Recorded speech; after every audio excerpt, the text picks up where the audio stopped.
Welcome to the show, IB Nation Sports Talk, up and running once again, along with Jesse Stiers. I'm Sean Stiers. Well, I think we fooled everybody. We were ready to go just seconds. Well, I guess we were a little bit behind schedule, but we're as close to an on-time 6 o'clock start as we've been in a while for the live crew. How are you today, Jess?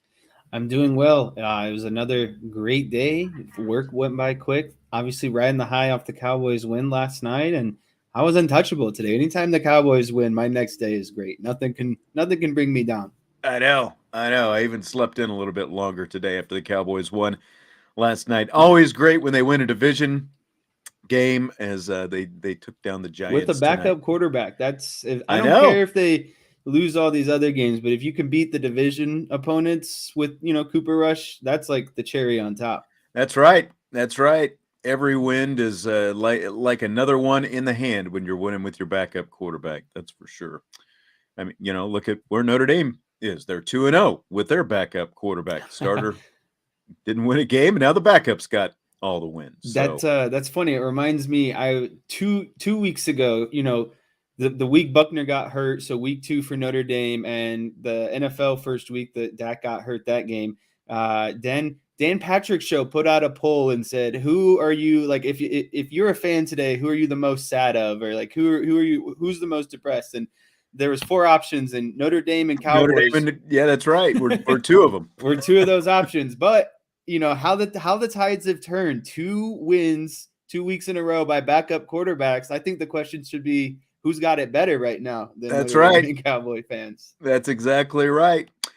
It is bye week, of course, for Notre Dame. We're still talking Notre Dame football each and every day this week on IB Nation Sports Talk. Vince and I are going to have a nice midweek mailbag show coming up for you tomorrow.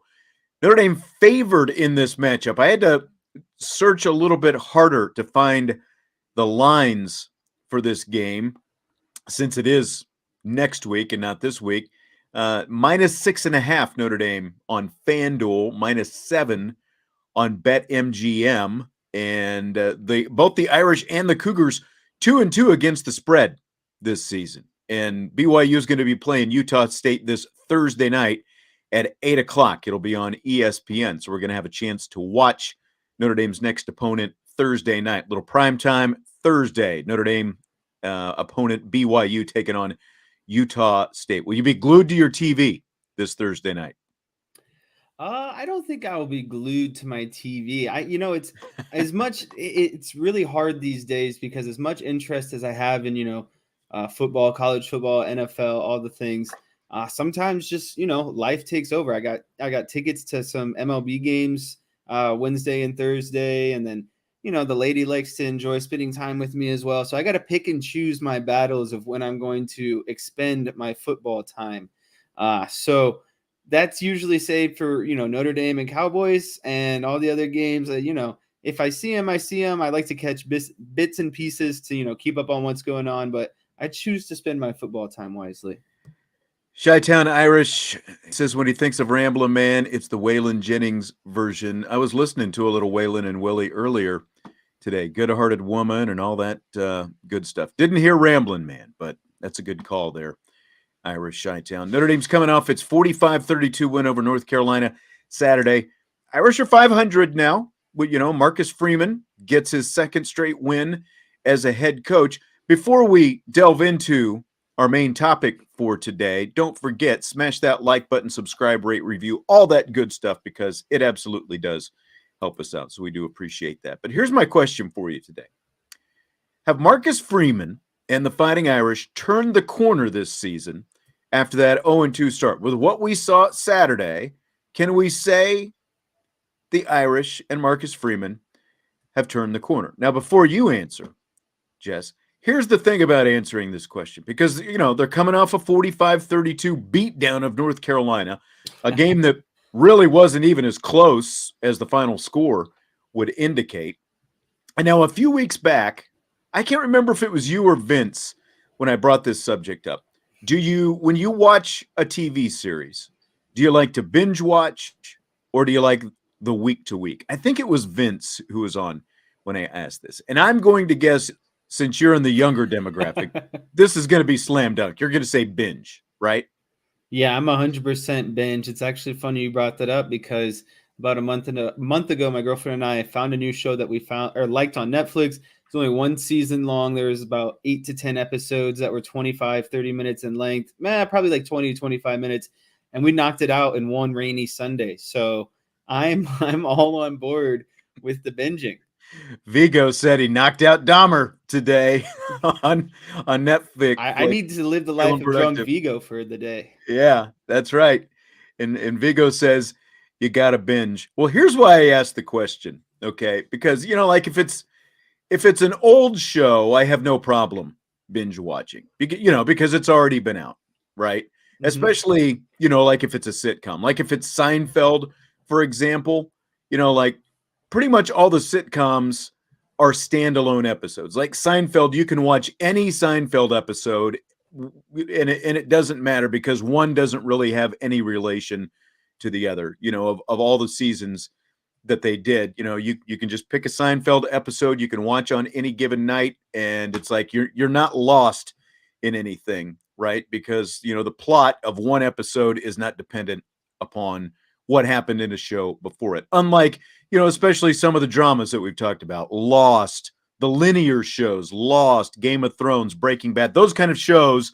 Like if you're going to just watch a random show in episode 3 without watching pretty much all of season 1 and season 2, you're going to be going, what is going on with these shows, right? Or even like if you, for that matter, if you watch episode 4 without watching the first 3 episodes of a season, you're going to be you're going to not know what the heck is going on.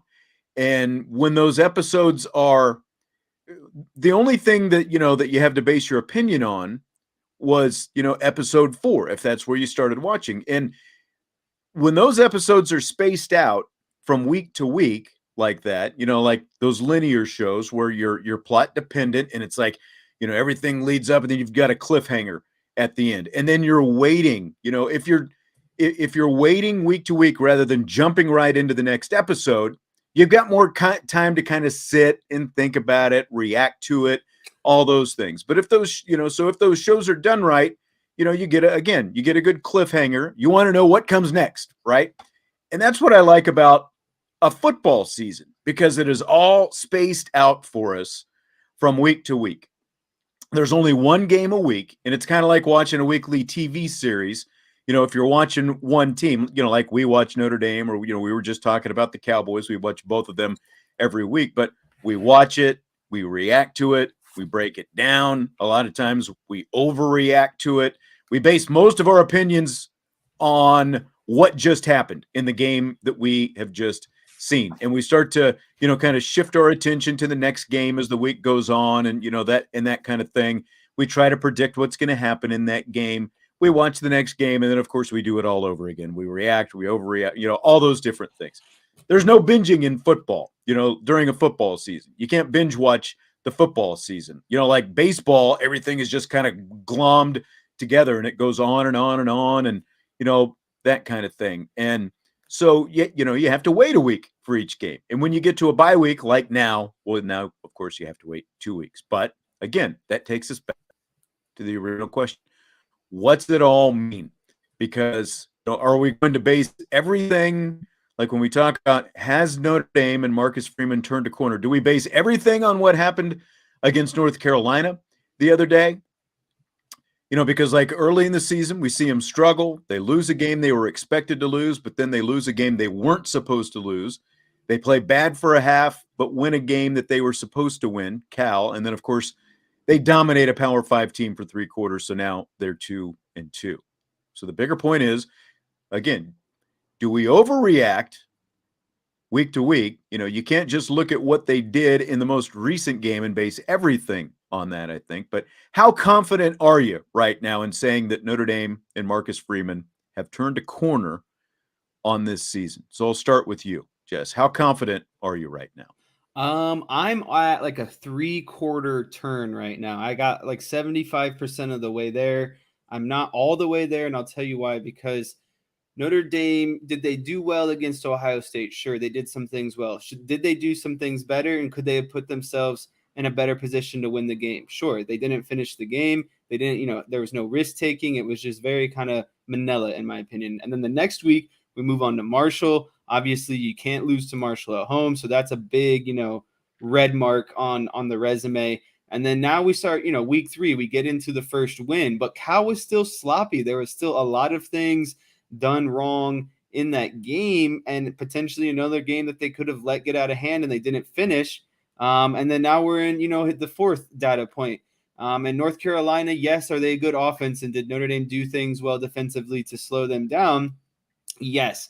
But you got to look at it on the other side of the ball. North Carolina has a bad defense, and Notre Dame put up a lot of points against, a bad defense. So Right. I think for me to get to the full turn, from my 3/4 turn, I need to see Notre Dame go up against a really, really, not really, really, just a solid team. We know BYU is good. They're a solid team when it comes to, college respects.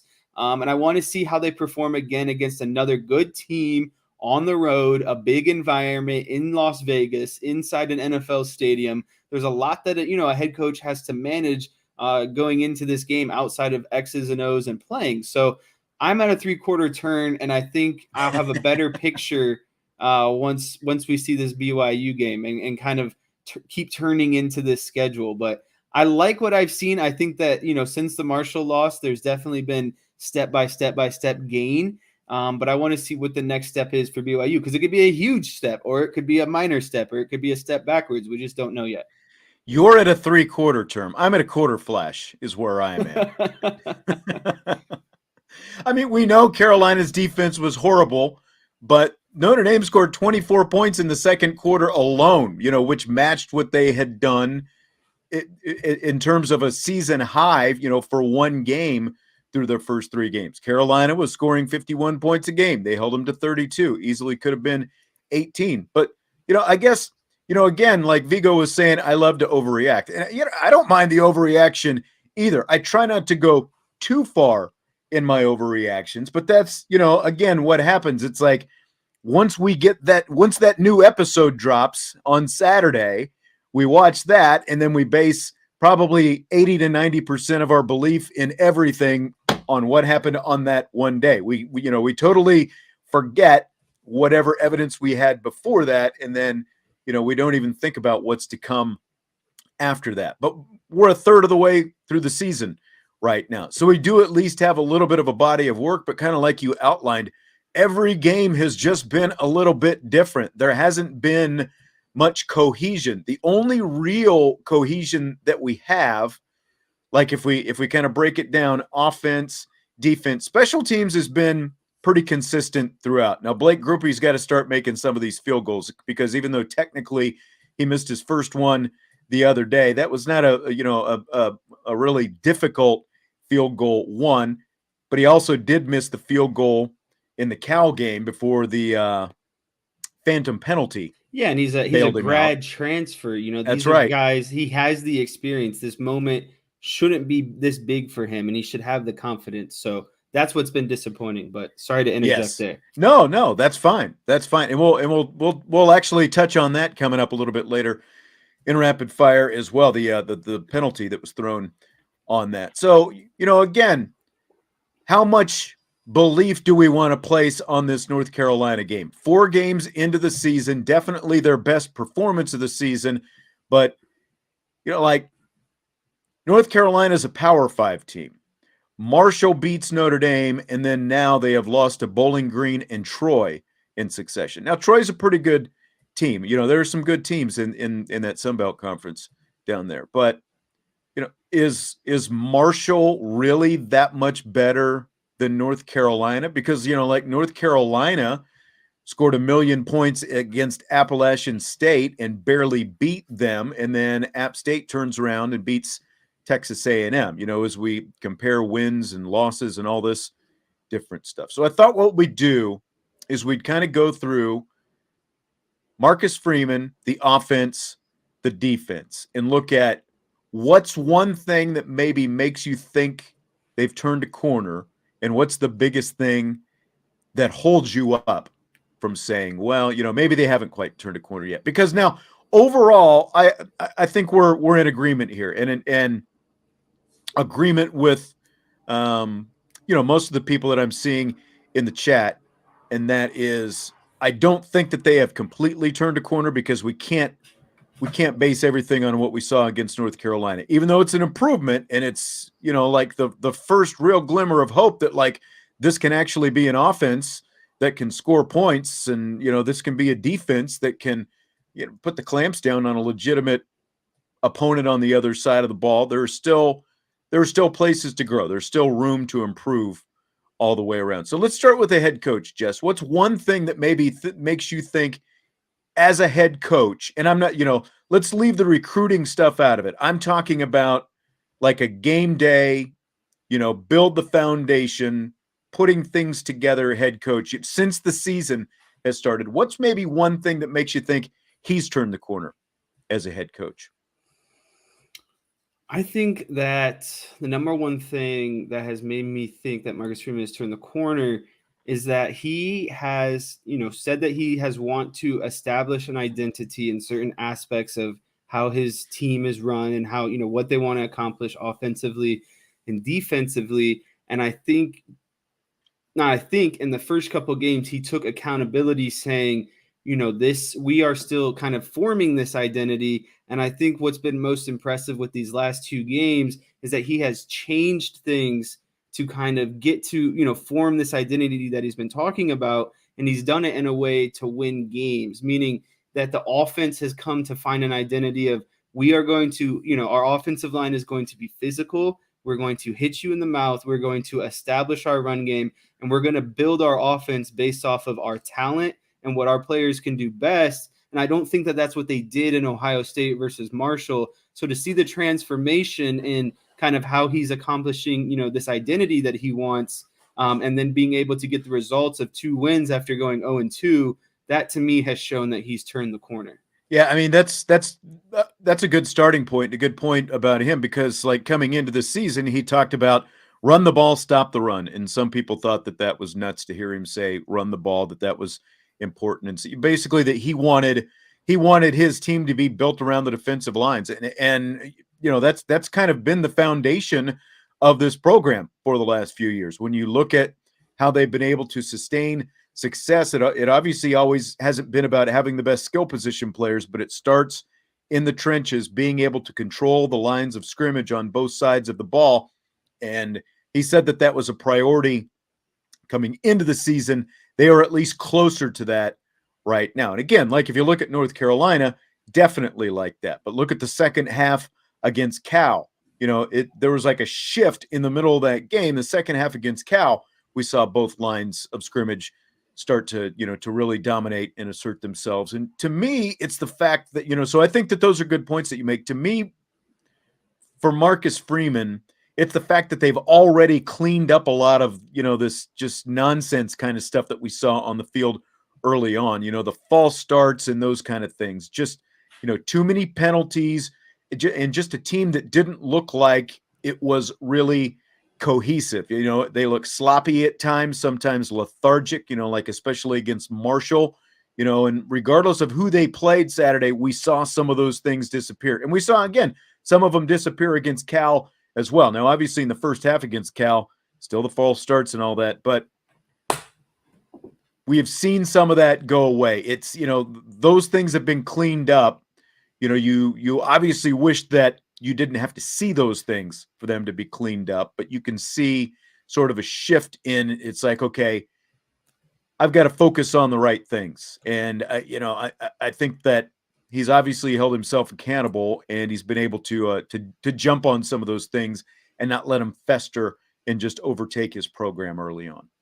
Yeah, I think a big thing that, to sum up what you were talking about, and I agree with mostly everything you were saying, is he has controlled the controllable to the best of his ability and really refined that. And the things that you can control in football are, your penalties, lining up, in the right formations, not burning your timeouts, like etc. Like the less, not X's and O's and the talent of players and that thing, because that's That just happens, right? Like you can come up with the best scheme, you can come up with all this great stuff, but at the end of the day, the players have to play. So what can you control knowing that that's the situation? And I think that, yeah, he's done a great job of cleaning up the things to give them a better chance of success, knowing kind of where some of their deficiencies have been early on in the season.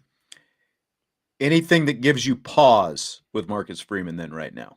I'm not a fan of his in-game coaching right now. Like there's an art to coaching, and I understand and it's hard because he's early and he's Big young. learning curve. Yeah. Right. And so it's hard to scrutinize someone who's only 5 games into their head coaching career as an already young head coach. But that's the thing. And that's what's going to naturally kind of take some time, I think, is kind of his art of a coach and the game flow. Like we talked about it yesterday. I asked you, do you think if Notre Dame calls that timeout on the first drive when Carolina lines up for a field goal, that they end up still kicking the field goal or not? And they took the timeout, and North Carolina thought about some things and came out and scored a touchdown. Yeah. I'm in belief of if Freeman doesn't take that timeout, that they kick the field goal and they're happy with their 3 points. So that's what I'm talking about, where I still have the pause. I need to see him do those things better, but it's going to be hard because, like I said, it's just one of those things that comes with experience. Like you can't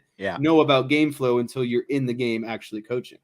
Yeah, and I completely agree with that, and that's still my biggest thing as well. This was always going to be the biggest question, and the only thing that was going to answer it is time. And like the only thing that is going to get him up to speed is time and going through those situations, and that's part of kind of the pressure cooker of learning on the job at Notre Dame, because there's a big, again, there's a big difference between Brian Kelly learning on the job first at Grand Valley State, a Division II school, and then Central Michigan and even Cincinnati, where there's little to no scrutiny at any of those places. You get to cut your teeth, you get to make the mistakes, and you get to essentially learn on the job. For Marcus Freeman, you're coming off the the most successful 5-year stretch in school history, and now you've been handed all this talent to different degrees, and now you've got to figure out, okay, how do I manage that on game day, let alone during the week? And like you were talking about that, and like you look at the end of the first half as well, where he calls the timeout, he's still got, like, he starts to call the timeout with the clock stopped and 28 seconds left in the half. So the clock has already stopped, and he calls the timeout. He starts calling for it at 20 seconds on the play clock, and it ends up they grant it to him at 17 on the play clock. But there was no reason to call that timeout when he did, like they were talking about during the broadcast, and I completely agree with it. Get your offense quickly to the line of scrimmage. At the very least, try a hard count to draw North Carolina off sides. See if you can get them off sides. And then if they don't jump off sides, you call the timeout with 2 seconds left on the play clock, because the clock had already stopped. So you're not worried about losing actual game time. And then you can kick the field goal if you want to. But, if you draw them off sides, you don't use a timeout, you've got a chance to run at least a couple more plays and maybe get it in the end zone instead of just kick a field goal. So that, to me, again, it's in the grand scheme of things in that game itself, it obviously didn't come back to bite him at all. But as Freeman has said himself, you can't necessarily say, well, just because it ended up working out and we won doesn't make it, doesn't gloss over it. He's talked about that with other things, about execution during the game with the team and stuff like that. So that's something that I think we're all going to be, it's going to be a work in progress. We're going to see more of that. Where kind of you sit and go, well, is that right, what he really wanted to do? That's the biggest thing with him right now, is just that game situation stuff. Yeah, and to your point, most coaches start for what reason? Because probably, 75% of the time the coach before them had a bad season and has had continuous bad seasons. So, you talked about Brian Kelly coming into Grand Valley State, Central Michigan, Cincinnati. A lot of these coaches, when they get their start, they're starting at these smaller programs, and they're picking up programs that are just happy with wins. Like there's some programs that coaches walk into and they're 1-11, 0-12, 2-10, and so like the expectations are much lower, and you're just much happier with wins. But when you come to Notre Dame, a top pedigree program that's had these consecutive 10-win seasons, there's no moral victories of a 4 or 5 win season, and that's actually gonna hurt you a lot. So Yeah. I think that that's something important to look at. But side note, I think he might be better than Mike McCarthy already. So I don't know where we stack those two up against each other, but That's a pretty low bar. That's a pretty low bar right there. he might be better than him though. That's why it's pretty telling of our boy Mike McCarthy. No, you're absolutely right. That guy challenges himself, I think, more than anything. And it's like you sit back and you go, that guy's won a Super Bowl. Okay. Okay. All right. Yeah. All right. What about the offense, Jess? What's one thing that makes you think, well, maybe the offense has turned a corner, or is at least starting to turn a corner? Their balanced attack last week shows me that they have turned a corner of understanding where their success is going to come from and the formations and personnel that needs to be used to accomplish said success. They have now created the formula, and now it's an opinion of, all right, so do they actually use the formula again and again and tweak it, to just continuously make it a little bit better and better? Or do they go back to kind of some of their old habits of doing stuff that they know doesn't work, but they're just trying to, for whatever reason, run it, or they need to stick to what they know works. And that was proven this week with the 22 personnel. Yeah. The establishing the run game. Yeah. Using all of the different running backs. So that has shown me that they've turned the corner. And so to turn another corner, I want to see them consistently use it and continue to build off of it. In my opinion. Yeah. Tyler talking about CD Lamb dropping touchdowns. That'll come up in rapid fire later. So stick tight. Must have missed the one-handed one, I guess. Yes, I don't know. That's right. That's right. Well, that's true too. Good point. Good point.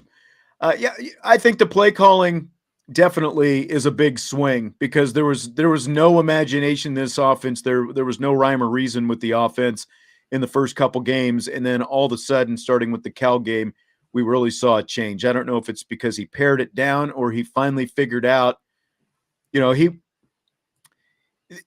Tommy Rees was definitely trying to lean on that offensive line early, but there was, I think he, like a lot of us probably, overestimated that offensive line. They weren't ready to be leaned on early. And then he finally, started doing some things scheme-wise and personnel-wise that could give him some advantages. And we talked coming into the season about how he could use personnel to create different advantages, and that's what we've seen.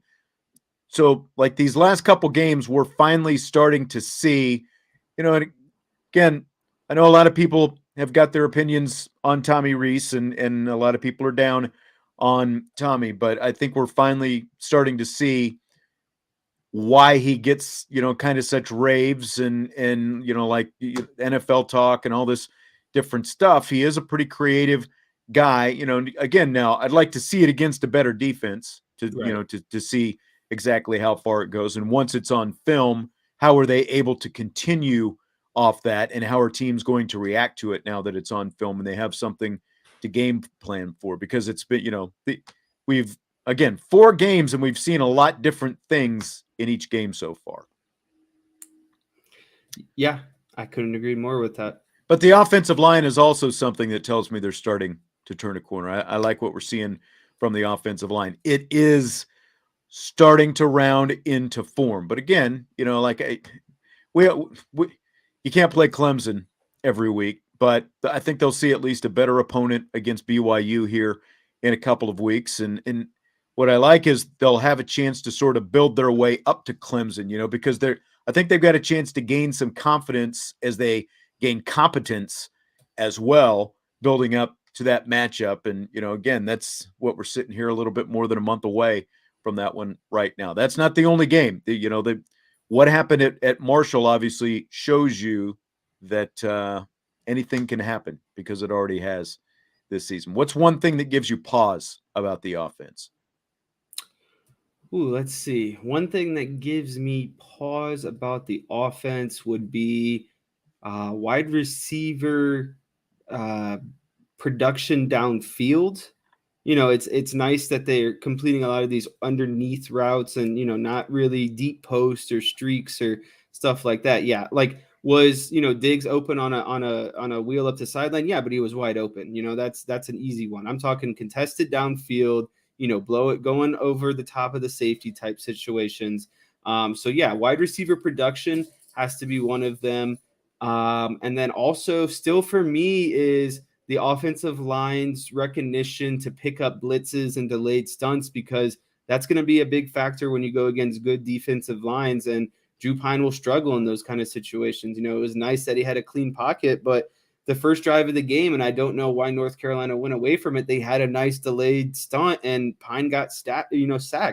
And so I still see a lot of those issues with the offensive line. And again, it's going to get better. It's communication. It's working as, in unison together in games and that kind of situation. But if they want to see the success that they want to have, they need that offensive line to be able to recognize blitz, pick up blitz, and those guys to communicate and have their head on a swivel constantly. And, the number one thing I see is Notre Dame offensive linemen, and why they get burned by these blitzes is they make their initial read and they'll look when they're blocking, but then they won't look back. They won't come back to the play for some reason. So that to me are my biggest pauses offensively.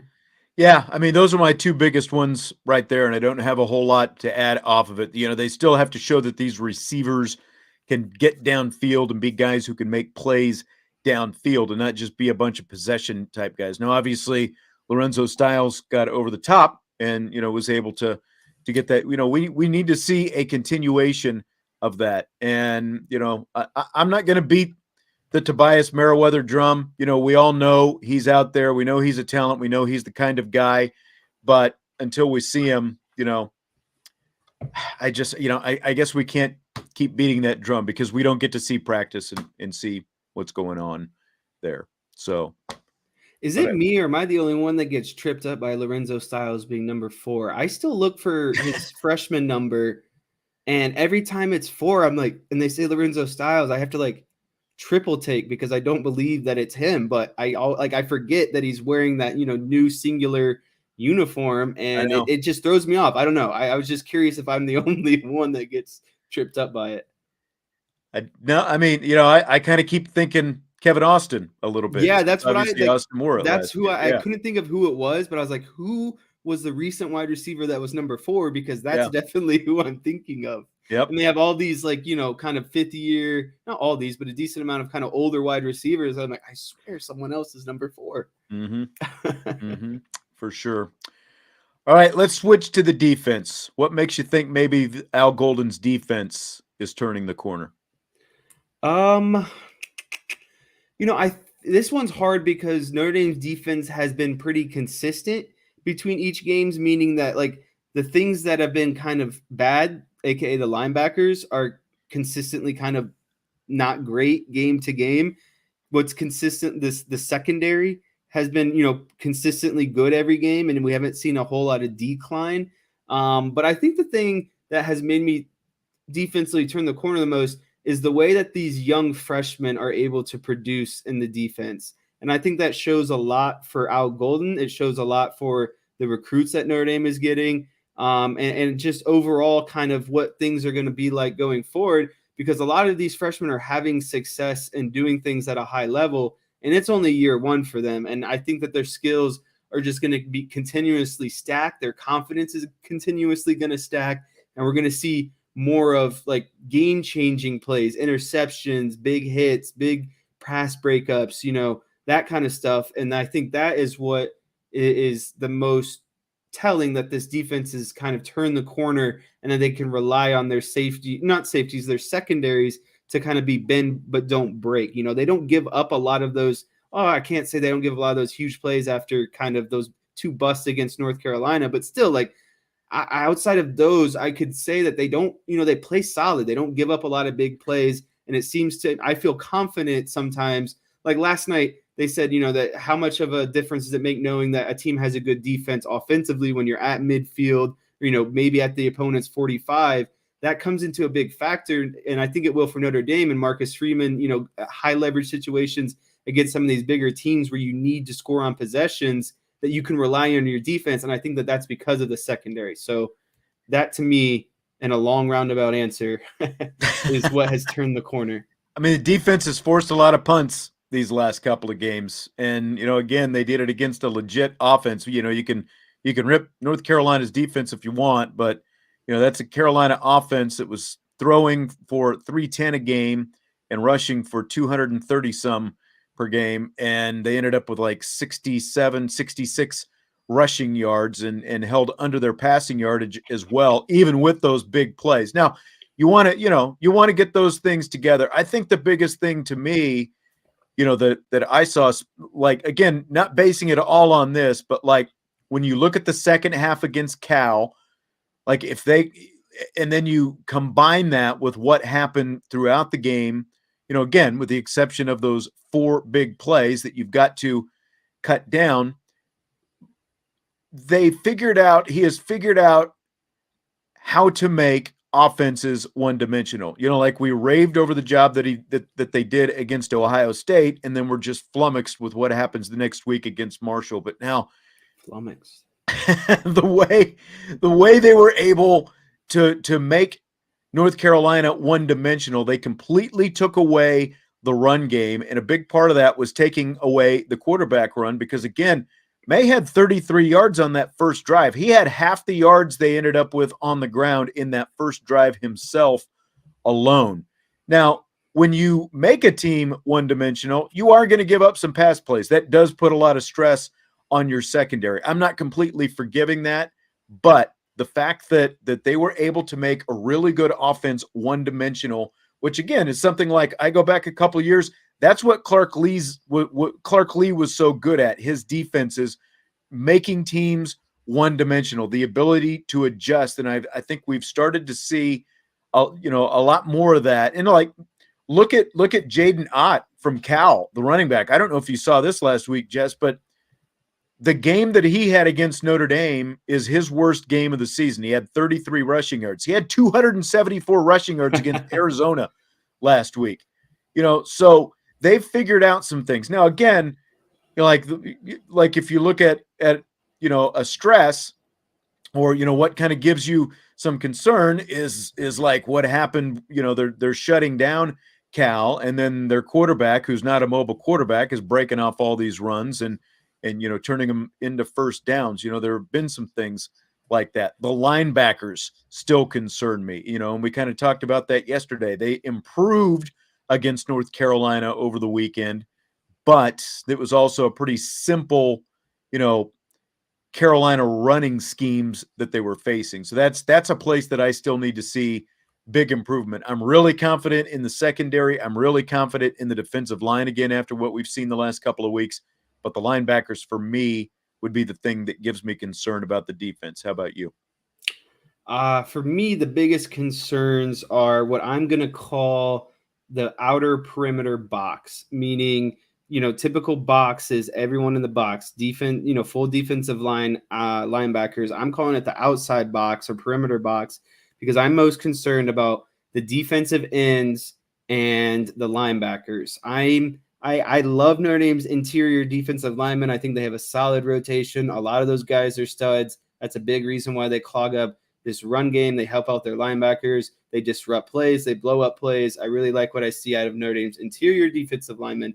I'm not completely sold on the edge rushers yet, and I'm definitely not sold on the linebackers and their combination to make run plays together. And the reason why I'm not sold on the defensive linemen quite yet is because of what you were talking about, is their stunts you can't stunt past the quarterback. And that's what they're doing, is they're creating running lanes, for these quarterbacks, and it puts their secondary into a bind because they're covering great. And now they have to come up and make a decision of, are we stepping into these running lanes and getting burned, potentially on a pass over our head, or do we let the quarterback run and take, basically take our blows and, protect the bigger play with the routes downfield?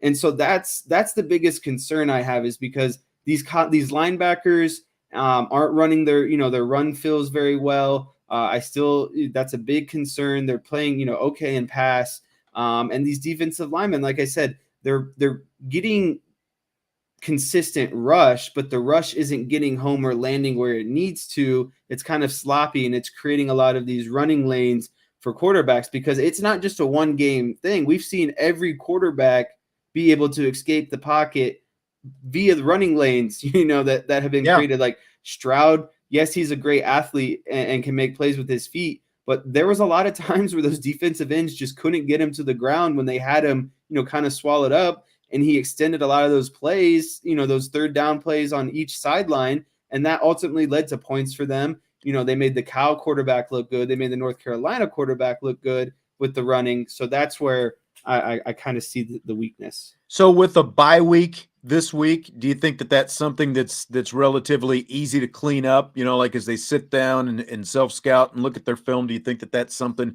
they can maybe get taken care of this week? Yeah, I mean, it's just all about angles and realize having what's the word?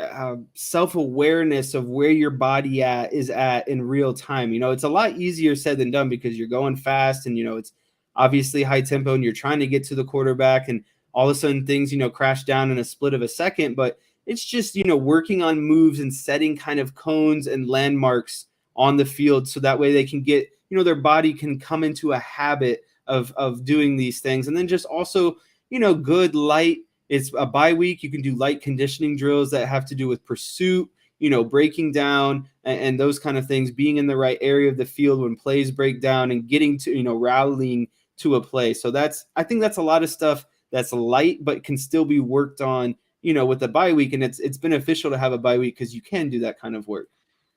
Yep, I agree. So we're in agreement. No corner has been turned yet, but there are at least signs that point to they could be turning a corner. Yeah, and I think I actually want to dial back my 75% on offense. I think I'm more at like 60%, Okay. but I'm at 75%, 80% on defense. That's where I'm at on the turn radius. Okay. So 65% offense. And what were you on defense? 75, 80? I'm going to go 60 offense, 80 defense. Okay. All right. I'd probably be around that same range, somewhere in that vicinity. Are you ready for rapid fire? Yes, I am. Let's do it then. All right. I see this post by David that we'll get to here in a minute as well. We talked about that last night. But Marcus Freeman is now 2-3 as a head coach. So my question is, which milestone number will Freeman get to first in his career? 30 wins or 12 losses? This, I'm crazy about the numbers. So I was running a lot of different scenarios in my head looking at this. And what I came up to is, that's a 2.5 multiplier, meaning that, 12 is 2.5 to get to 30.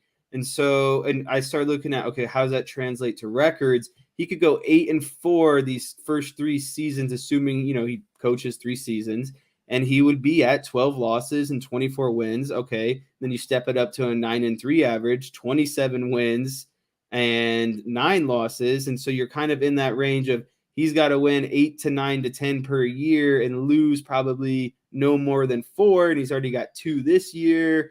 And it's the first year, and he's got a couple hard games left. I'm unfortunately going to have to say that it's going to be close, but oh man, this is I think he's going to get to 30 wins by like 1 game. Like it's going to be very close I think it's going to come down to like if he wins this game he's at 30, and if he loses he's at 12, but at like 29 wins. Like it's going to be right on the dot close. So you're telling me that I picked the numbers correctly. Yeah, is what you're saying. I made it hard, right? I think after this year, he's got. I think this year ends somewhere around 8-4, 9-4, and so those next 2 years, I think he's got. He's got the foundation set. We know about these good recruiting classes. I think that this will be his worst year, and the rest are better. And so this year is, kind of what I just said, 8-4, 9-4. Then I think he just barely gets it, but that's where I'm at. 30 just barely, like by a nose hair. So here is the history of this question. Rutgers head coach Greg Schiano came into this season with a career record of 76 and 81.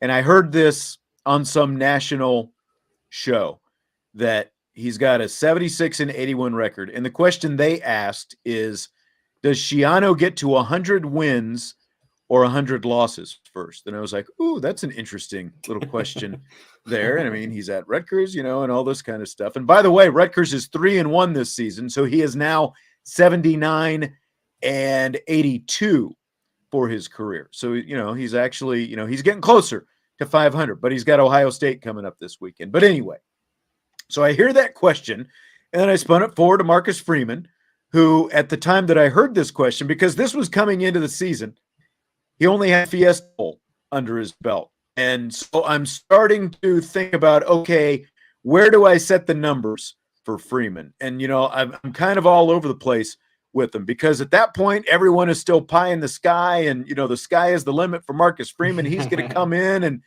maybe they lose to Ohio State, but they're going to steamroll through this season and be in playoff contention. And obviously, it was time to pump the brakes on that pretty quickly. But so, I had actually set the win total pretty high. I think 45 was my starting point coming in to the season. And then, again, it's like you lose a couple games and I think you have to adjust it a little bit.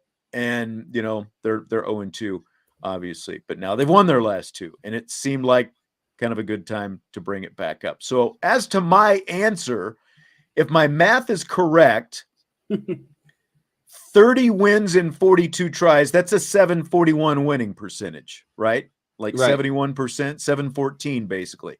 Like you compare that, I think Brian Kelly has like a 740 winning percentage. Nick Saban is an outrageous 80%, 800.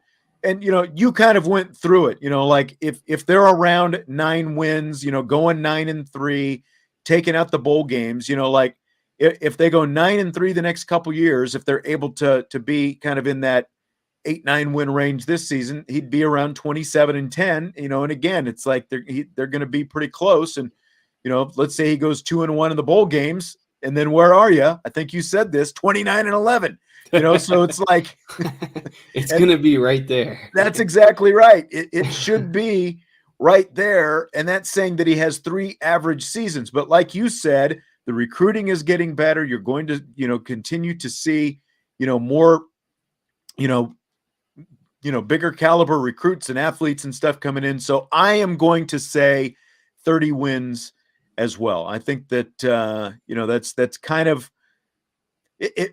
I don't think it's even overly optimistic. I think it's going to be really close, but I think that he ends up getting there before the 12 losses. I'll even go so far to say if they beat USC and Clemson this year, I will 100% say he gets to 30.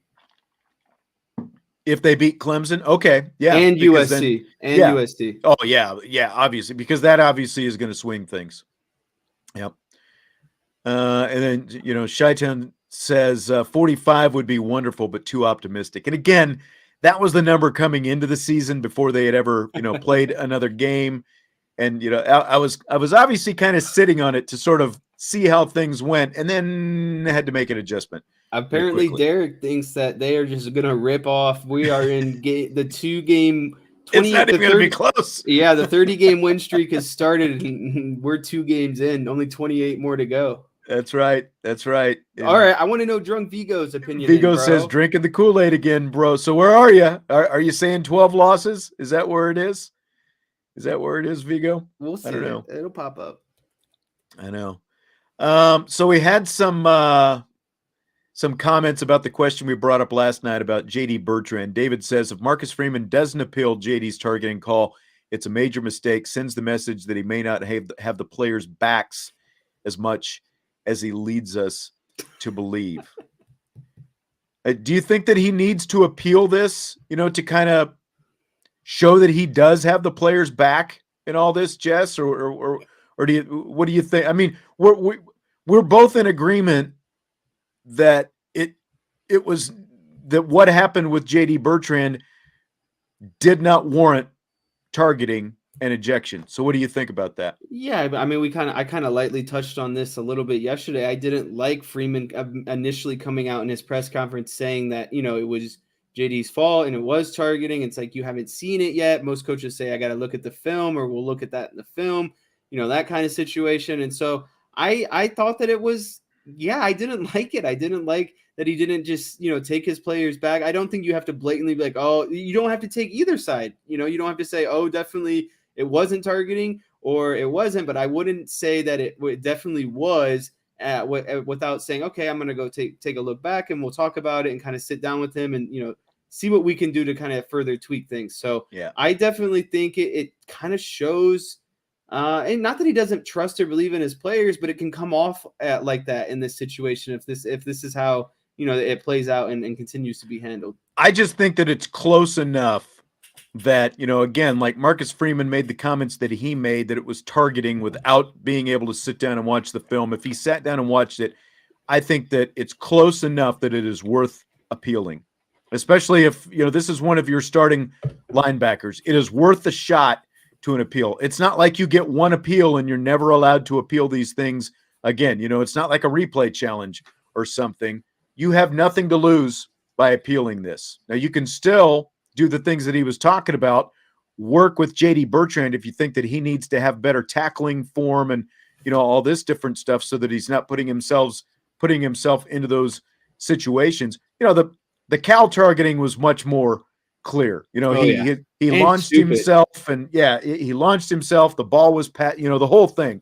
That was a lot different than this one. Stymie says, instead of an appeal, I'd rather see a concerted effort in the offseason to change/update the rule. No ejection if no malicious intent. And I've said this all along. I think that the targeting rule in college is stupid. It is somewhat well-intended because the idea behind it is if you eject a player, then you're trying to retrain him, again, what Marcus Freeman was talking about. You're trying to get him to change the way he's doing things so he's not going to do it again. It's very rare that you see a player 2 weeks in a row get ejected, for targeting for the same thing. But I've always said the way I'd like to see the rule changed is if you get flagged for targeting, first time it's just a personal foul.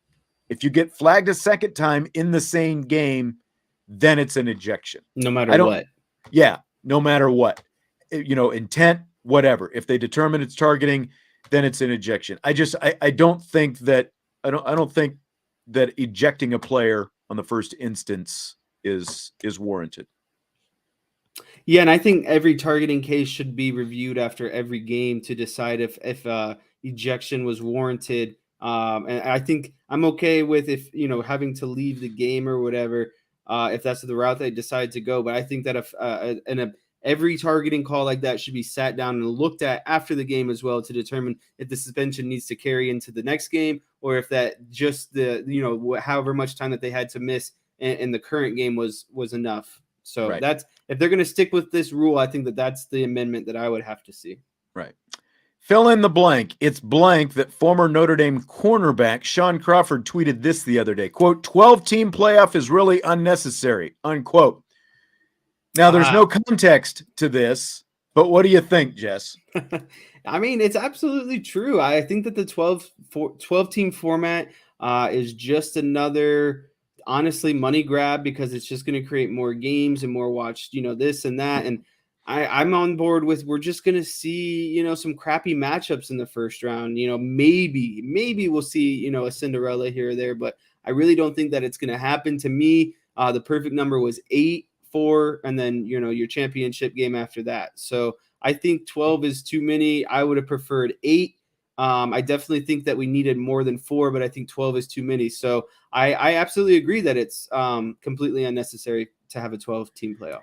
Now, again, no context, but if you apply it to Notre Dame, one, to what you were talking about, that you're not going to get good matchups. I think you'll actually get better matchups in the first round than you're going to get, than what you have right now. When you look at these, every year there's at least one lopsided game in the college football playoff. It's not just when Notre Dame is involved, so I think you're going to get better matchups in the playoffs. You're going to get more teams involved, which I think is good for the sport.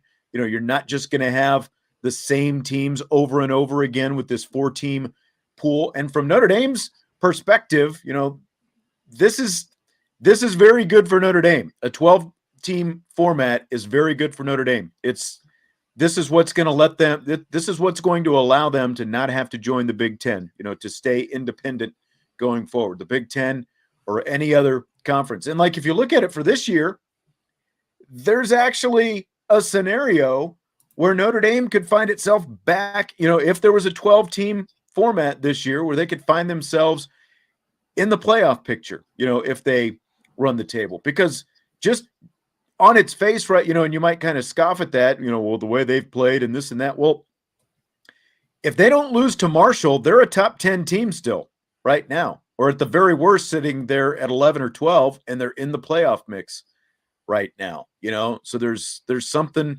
still to play for if there was a 12-team playoff format. So I don't mind it. I would like it.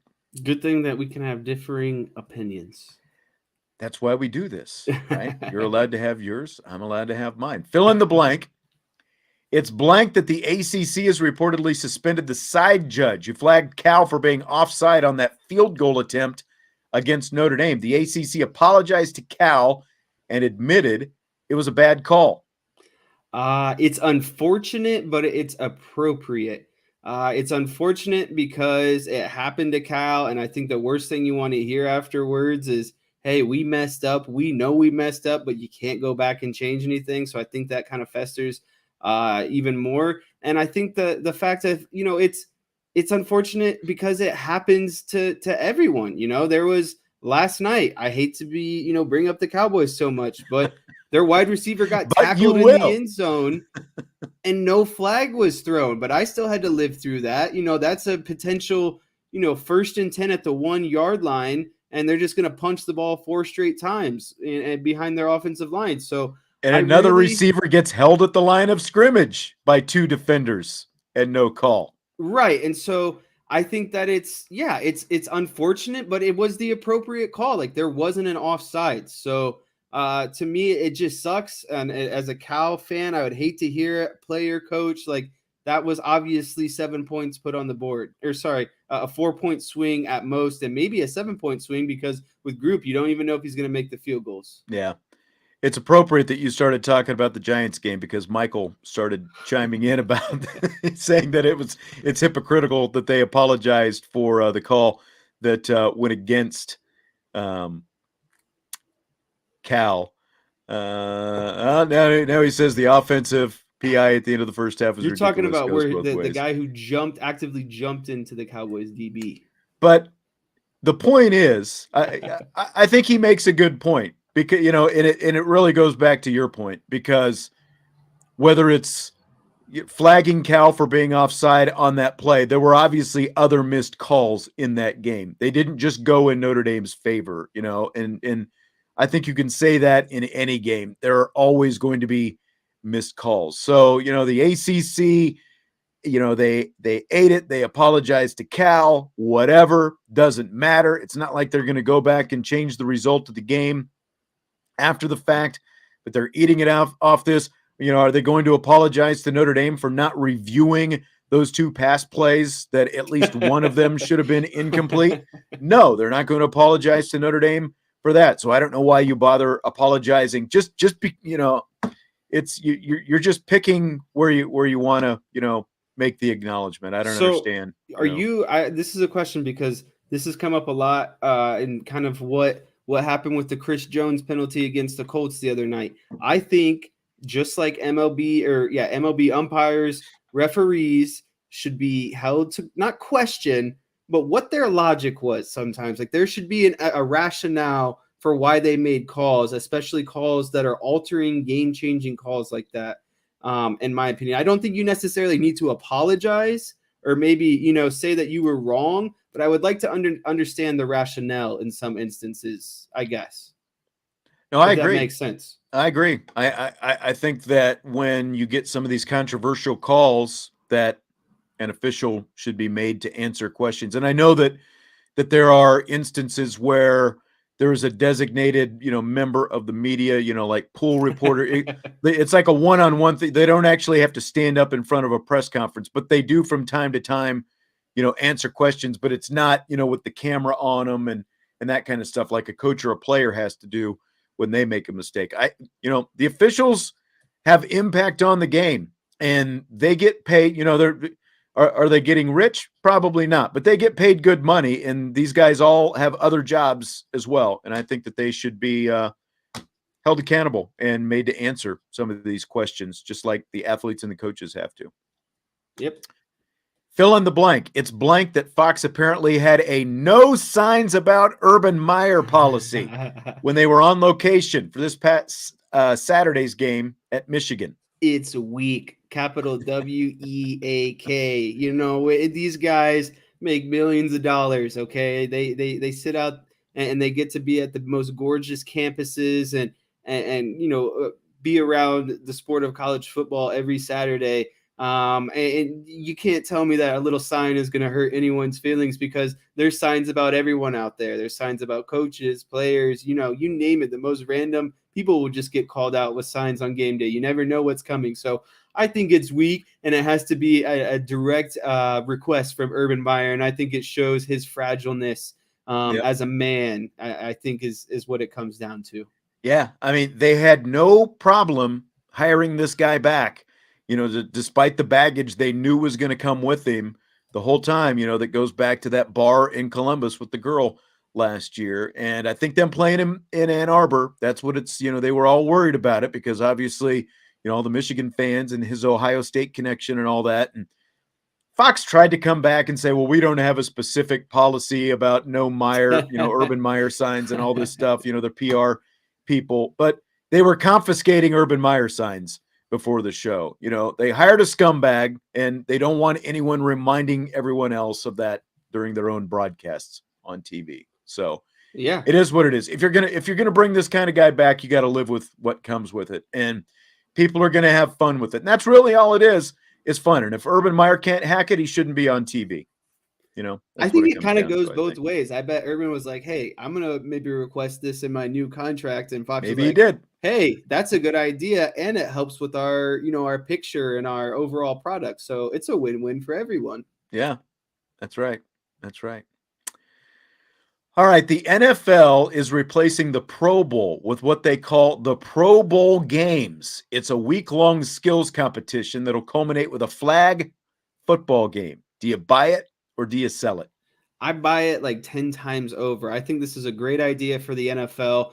I think that all major sports teams should get away from, ML All-Star games in general. I think the only one that I actually enjoy is the MLB All-Star game. And that one still kind of has, not lackluster, but it's not obviously the most exciting thing 100% of the game. And I think it makes the most sense for football just for the obvious reasons. It's the most physical. It's the highest chance of injury. Guys you don't want to be there. Yeah, guys don't want to be there. You don't want a guy your franchise defensive end tearing his ACL. You saw Sterling Shepard last night completely tear his ACL in a non-contact injury. So why provide another opportunity for that kind of stuff to happen? I think it's more fun. You can get more fan involvement, which in turn would probably increase attractiveness and interest for the players. So I like this. I'm curious. I think that this is a big moment for them because you can do so many just fun different competitions here. This is I think good for them, and I think they need to capitalize on this situation that they're about to embark on. And you know who's going to be involved in it? Omaha Productions, owned by the one and only Peyton Manning. That's right. That's right. Peyton's got a hand in this. They're going to be, they're going to have a role in this. I like it.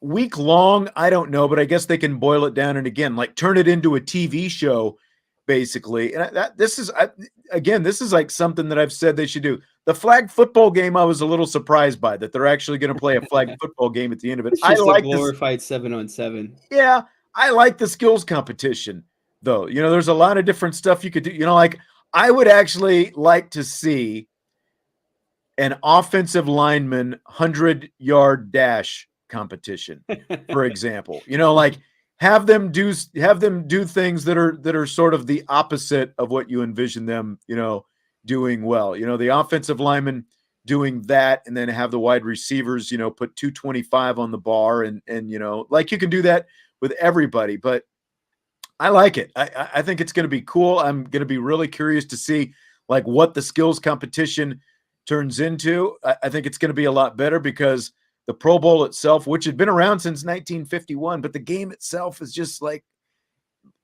fewer and fewer people watching all the time. And I'm sure the union had something to do with it. And they're like, look, we don't want to risk going out there and getting hurt in a game that doesn't matter. So I think this is really interesting, and they can make it pretty fun, like an obstacle course, do those kind of things, like I think there's a lot of different things that they can do with this. So I like it. Best offensive line touchdown celebration. There you go. There you go. Or, Quentin Nelson can lead the keg stands out there for that matter. Fill in the blank on this next one. CeeDee Lamb, talked about this earlier, dropped what would have been at least a 50-yard pass last night against the Giants. He was smiling and tapping himself on the chest, kind of saying, it's on me, that kind of thing after the play. It's blank when you see players smiling after those kind of plays. I don't remember if I texted you my feelings about this after it happened. I don't think you did.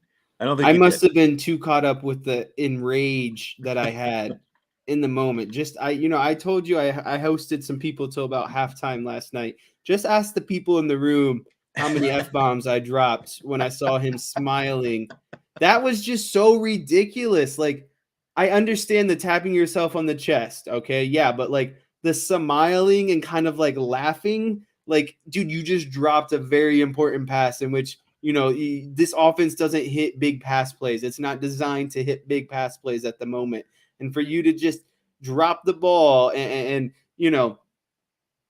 then smile about it, I was so infuriated. But Michael Hahn brings up a good point. It seemed to really get to him because after the Giants scored, it motivated him. CeeDee Lamb drive, and he caught just about everything. So I don't know if that was the fire that he needed because he hasn't been great this season. In all honesty, I don't. No, he hasn't. Was that drop. My fantasy football team knows it too. Was the cherry on top. So I think it did fire him up, and I joked with my friends and said I sent him a text at halftime and said Noah Brown was better, or he needs to step it up because Noah Brown had been playing better than CeeDee Lamb. So I absolutely hate when players smile or laugh after they make a big mistake. I think it's absolutely crazy, and it drives me crazy. Yeah, I mean, it's annoying to see, like when you see a player smile like that. But I get, again, it's like he's a professional athlete, and what's he going to do? Like literally beat himself up and kill himself on the field because he dropped a ball. I think that's almost all you can do sometimes is just smile and put it on. Like Michael said, he made up for it later. If he hadn't made up for it later, I think this would be a bigger issue because I saw Ed Werder, tweeted about the fact that he was smiling after the fact. It definitely drives you nuts though. Like when you a big play like that, and it's an easy catch. It's just like a little alligator or, like pterodactyl arms or whatever. It's just like catch the ball. It literally hit him right in the hands in stride. You couldn't have thrown a much better pass, especially if your name is Cooper Rush. So it's very annoying to see them smile like that, but like fans obviously get a lot more invested, I think, but he did make up for it later, both with the physical catch and run that he had, that it better be on angry runs on Good Morning Football coming up tomorrow. And also with that one-handed touchdown catch that he made on the next Isn't it insane that he could drop that pass? I know. Then go on to just make that insanely ridiculous one-hand catch. But it shows you there's a lack of focus. It's just concentration. Yeah, that's exactly it. If you can make that kind of spectacular play, you've got to be able to make those routine plays. Concentration, focus. That's all it is. I like we're getting the Brian NY Clemson Wake Forest ESPN special. Yes. Right now we're getting cut-ins in the chat. We're getting Aaron Judge cut-ins in the chat. At least we don't listen to it though. We're just seeing the count flash up. So I guess I am grateful that this is way less invasive, but I still know what's going on. Right. So speaking of that game last night, a New York Giants fan painted his bald head in the fashion of a Giants helmet for last night's game. He was in the stands and you could see him there, and they kept cutting over to him. His whole head, including his face, was painted blue, and then he had a red stripe from his chin, right down the middle to the back of his head, and he had the old school NY on the side. My question is, have you ever thought about painting your face when you go to a game? I've never ever thought about going full face paint. I'm okay with putting maybe painting on a little shamrock here, or putting a little, leprechaun here. That's fine. But when we're talking whole face, like, okay, I'll be the first one to admit it. I've done, the little face mask before with my girlfriend, where you put all the stuff on and then you let it dry and you peel it off. That to me is very similar in the fact, and I hate it. It's so itchy. It's uncomfortable. You feel like you can't touch your face, like all of it. So there's no chance I would do it. And I thought there was a couple funny things when I saw it that kind of popped up that made me chuckle. The first one was, I saw someone tweet, think about driving home after this game. It's like 12 o'clock in the morning, and you look over next to you at the stoplight, and you see this crazy man with their face painted. Like, what are you to think? What are you to expect? And then the second one was my good friend off of Arrested Development. I thought of that one as well, where he has his entire face painted blue. So He's the blue man. Yeah, so there was a couple good chuckles I got out of the situation, but there's no way that I would be doing that ever, to be honest with you. There's an episode of Seinfeld that's actually titled The Face Painter. I don't know if you remember that one. It's David Puddy, Elaine's boyfriend Puddy, and they're going to a New Jersey Devils game, and he paints his face, and he's, got to support the team. And that whole thing, there was a whole episode dedicated to it. Knows it too, I guess. I think you guys could be bros. Oh, there he is. There he is. Drunk Vigo is in on it. Putty painted his face in Seinfeld. That's exactly right. I've never done that. The closest thing I've ever come is way back when a friend of mine and I, for Halloween, we the Road Warriors, the old professional wrestlers, the tag team duo Hawk and Animal, we painted our face like we were Hawk and Animal for Halloween. That's the closest I've ever come, though. So it's just so itchy and uncomfortable. Because you're right. Because like you would be feeling it all night, and I would want to be doing this, and then all of a sudden you're rubbing paint off it, and then you got it on your hands. It's the worst. I know. It is the worst. I know. I could not even imagine. All right. Well, that's going to do it for tonight. Vince is going to be in for the mailbag show tomorrow. Appreciate you as always, Jesse, repping the Cowboys, which is good. Final note. I left with a good final note yesterday. Irish Chi-Town, you asked me what the score was going to be. I said 23-13. Okay. I'm not a boomer, Vigo. Just because I have gray hair, I am not a boomer. Okay. So let's get that straight. All right. Couldn't be friends with boomers. That's tough. That's tough on you. I feel like Sean is intentionally avoiding a Kiss concert story. I've never been to a Kiss concert, although I would have liked to, back in the heyday. I would have done that. Rock and roll all night, party every day. All right. Well, that's going to do it for tonight. Again, smash that like button if you would on your way out. Subscribe, rate, review, all the great stuff. And Chi-Town said, Jesse, I told my father. Even got the touchdowns right. Zeke and Lamb. That's all I'm going to say. We got to get going. You were right, because what did it end up being? 23-16. I said final score would be 23-13. And I said Zeke and Lamb would score, and both of those things happened. So yep. I was just shooting from the hip, Irish Chi-Town. That just shows you how I'm ready at any given time. That's right. Ready to go. All right, we'll talk to you later. IB Nation Sports Talk. See you guys.